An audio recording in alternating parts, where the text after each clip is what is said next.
Yo, what's up guys? Welcome back to the channel. In today's tutorial, I'm going to show you how to add an extension to Google Chrome. So first step is going to be to open up Google. And once you open up Google, you guys want to search up Chrome extensions.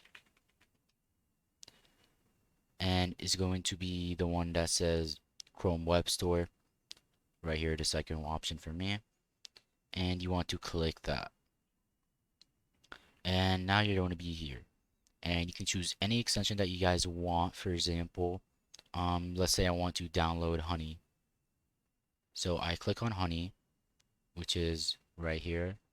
I click it, and then I can hit the Add to Chrome button. And just give it a second, and it's going to basically download it, as you guys can see here on the bottom. And then my extension will actually pop up on this little puzzle piece right here. If I click it, I'm going to see the extension that I just downloaded, which is a Honey. And I can actually pin this extension if I wanted to display at all times, or I can unpin it. And as you guys can see, it's Honey is currently installed and I can use it on any website. And yeah, that's pretty much it. Hope you guys enjoyed today's tutorial and have a great day.